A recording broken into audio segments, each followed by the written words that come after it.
ready, mate? All good. Alright, I guess it's not one of the world's best kept secrets, but Music Glue is now coming to Australia. Can you just start by telling me a little bit about what direct to fan e-commerce sort of is in real terms? Yeah, it's basically being able to upload and sell things to your fans directly, give them things, and for the fan to be able to get the things they want from an artist, from their website, from their store, really simply and easily. And those things could be digital tracks, whether it's free download or paid for. It could be merchandise, it could be tickets, or it could be kind of a mixture of all those things. And so it's that kind of thing. Right. And so what this has been in the UK for a little while now. What's the advantage of launching in Australia and having Damian now as the face of it here? I think the ability, the Australian market's always been really well known for its, for its forward thinking, for its DIY approach to sort of controlling its own content and ownership and putting it through. I think what's worked in Europe and the UK now just transfers perfectly to what's happening in the Australian market. So having a presence here, being a web-based digital company, we're global anyway. But now with a lot more Australian acts breaking in the UK or having a presence in the UK and Europe, transitioning across both and having an equal platform to do both and being able to do tickets, merch, fulfillment in both areas just makes sense. Yeah. I guess what sort of partnerships have you traditionally done and what are you looking at here? Are you looking at individual bands or are you working with agencies or labels or festivals or? We can kind of work with anyone. So in the UK we have clients and users that are festivals, our venues, our promoters, our labels, our artists. So we want to be able to offer exactly the same thing here. So anyone can come and use the platform and use it for what they need it for. So in my mind it would work as well as it has in the UK and Europe, in Australia. So any of those people that want to get on board and use it are more than welcome to. Yeah. I mean, I think traditionally we start very strongly with bands and merges into we've now got venues coming across in Australia as well, and I think as Joe says, it's about opening the opportunities up, and when people see those positivities that can come through it just expands.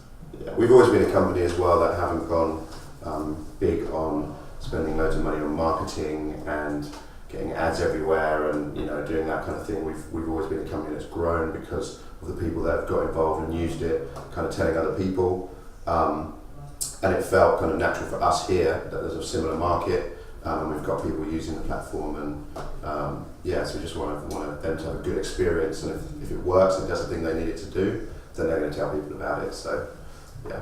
What partnerships do you have in Australia at the moment?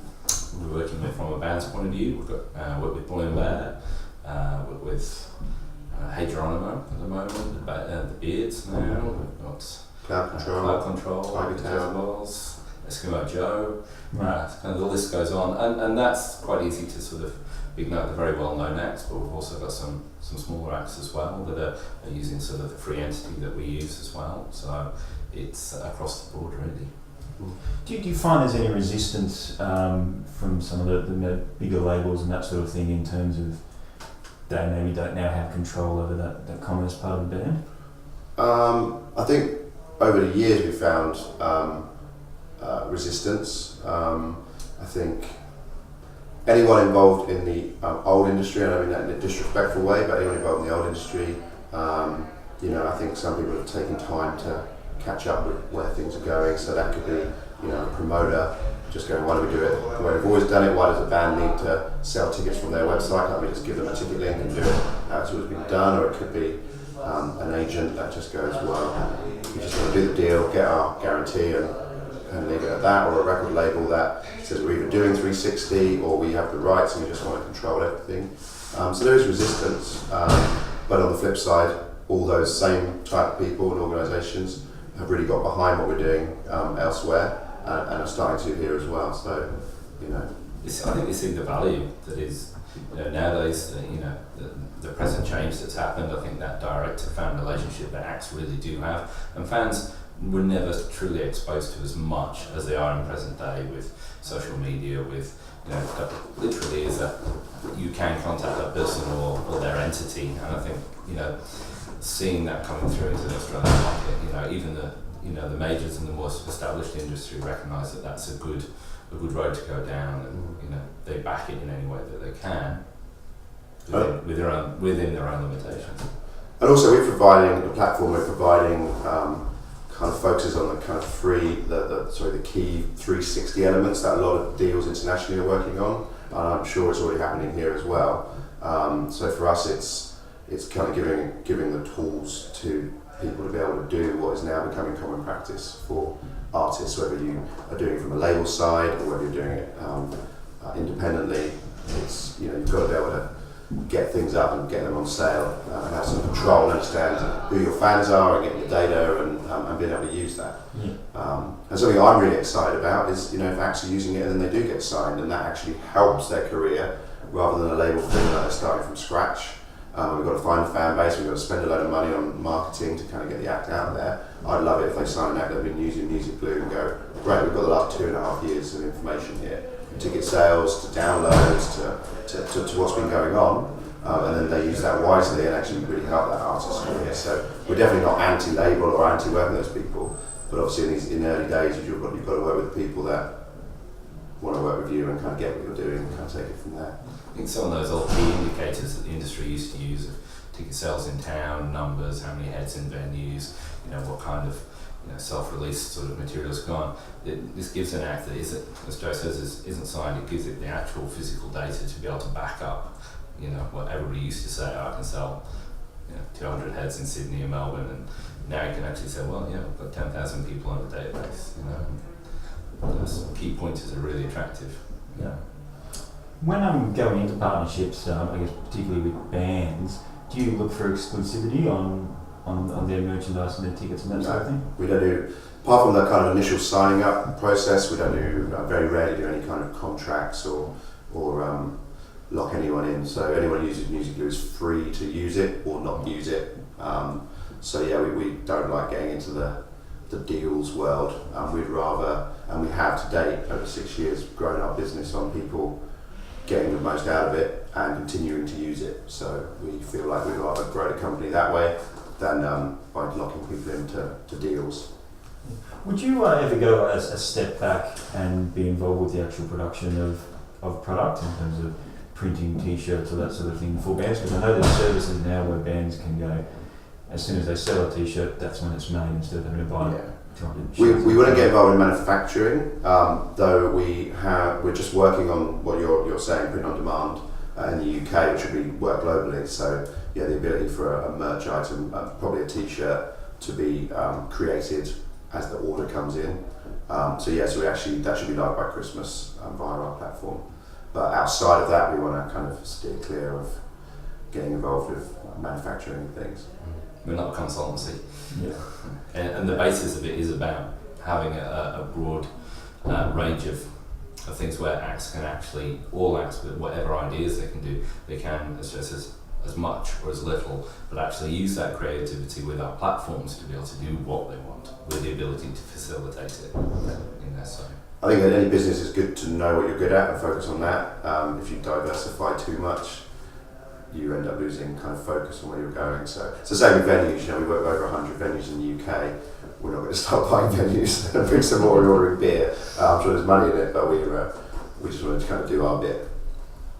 Yeah, definitely. I guess just finally, in terms of bands customising what they want to do, so that they want to, you know, sell not just tickets and merch, but all other kind of, you know, experiences. You know, this type of thing that's really growing with crowdfunding.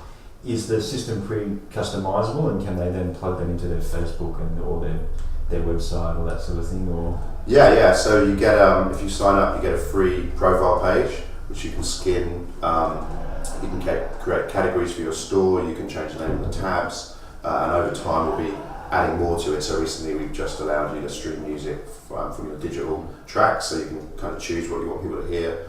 That can plug into your Facebook and can also power your website. So a lot of the bands we work with, probably on a bigger scale, are we build the website for them, we plug in our stores, our shops, and they run all of that themselves via the Musical.ly platform. But everything we do, you can sign up and kind of do for free. You don't need to have a website, but you can do that if you want. Have you signed off on anyone this week so far? Yes. Yes. But I'll not say who, because when we launch it, it's going to be better idea for them to go forward with it. You know. Yeah. Band, venue, festival? One of both. Except the festival. One of both. He's not doing our accountants. No. Exactly. I'm not doing that. No. Venue and band. You know, and tomorrow's, you know, that's what we're here, you know, to push the idea, create a bit more of interest about what we're doing, and actually educate people a bit more on it. So. And the great thing for being an English guy coming to Australia is the industry here is it's smaller, but it's credible and it's tight, and you kind of come to a place like this and you meet everyone. And you know, I've met a lot of Australian people, including Damian. We met originally in the UK because the Australian music industry is so well supported internationally that it's really good to come somewhere like Big Sound and you get to meet everyone, and everyone's open, which isn't always the case, you know. And that's one of the reasons, you know, going back to your earlier question, why are we doing stuff here? It's not just because of the kind of bands we're working with, but because people are open to trying things out here, which is makes, you know, launching something like what we're doing really good. So yeah, it's good. So hopefully the rest of the week we'll get more and more people signing up. So. Is it a one-man team in Australia at the moment? Two. Yeah. You know, it gives us the ability as well with having an Australian office and a UK office as well. Obviously the UK office is larger, but we have 24-hour coverage now, being on opposite sides of the globe. So yeah, we're full-time in Sydney, a full-time office, and obviously the UK. So it's good.